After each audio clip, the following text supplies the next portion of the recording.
శనివారం భారీ వర్షాలు సంభవించిన నేపథ్యంలో ఆదిలాబాద్ జిల్లాలోని పలు వరద ప్రభావిత ప్రాంతాల్లో జిల్లా కలెక్టర్ రాజేష్ షా, ఎస్పీ అఖిల్ మహాజన్ ఆదివారం ఉదయం అధికారులతో కలిసి పర్యటించారు. ఆయా ప్రాంతాల్లో కలిగిన నష్టాన్ని పరిశీలించారు.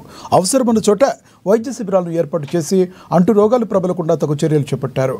కర్వట్టులు, బ్రిడ్జిల వద్ద పోలీసు సిబ్బందిని ఏర్పాటు చేసి పర్యవేక్షించారు.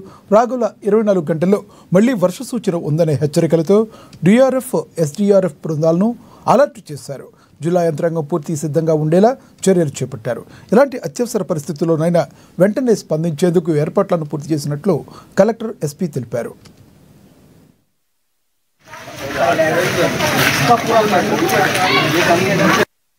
అవకాశం ఉంది కాబట్టి అందరూ అధికారులు కూడా అప్రమత్తంగా ఉండాలి. నిన్న కూడా అందరికీ ఆదేశాలు ఇవ్వడం జరిగింది. సో ఇంకా కూడా ఏవైతే లో లయింగ్ ఏరియాస్ ఉన్నాయో, ఓవర్ ఫ్లోయింగ్ కాస్వేస్ ఉన్నాయో అవి ఎక్కడైనా దాటకూడదు. ఇప్పుడు మేజర్గా మనకి తెలంగాణలో కూడా వరద నీళ్ళు ఎక్కువ రావడం వల్ల మళ్ళీ ఈ జైనత్, బోరాజ్, బేలా మండలాల్లో కూడా లో లయింగ్ విలేజెస్లో అక్కడ పంటల్లో కానీ లేదు ఈ నీళ్ళలో మనకు ఈ విలేజెస్లో కానీ కూడా నీళ్ళు రావడానికి ఆస్కారం ఉండొచ్చు. కాబట్టి అక్కడ కూడా టామ్ చేసి అందరూ సిటిజన్స్ కూడా అలర్ట్ చేయడం జరిగింది.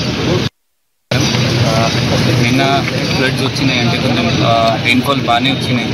ఈరోజు కూడా అండ్ రేపు కూడా మన ఆదిలాబాద్ ఆ ఫోర్కాస్ట్ ఉన్నాయి, హెవీ రెయిన్ఫాల్. అందరూ అలర్ట్గా ఉండాల్సింది. పని ఉంటే బయట రావాల్సింది, లేకపోతే మీరు ఇంట్లో ఉండాల్సింది. మనకు కూడా మన రిసోర్సెస్ మంచిగా మనం వాడుకుంటే అట్లా అవకాశం ఉంటుంది. మన పొల్యూషన్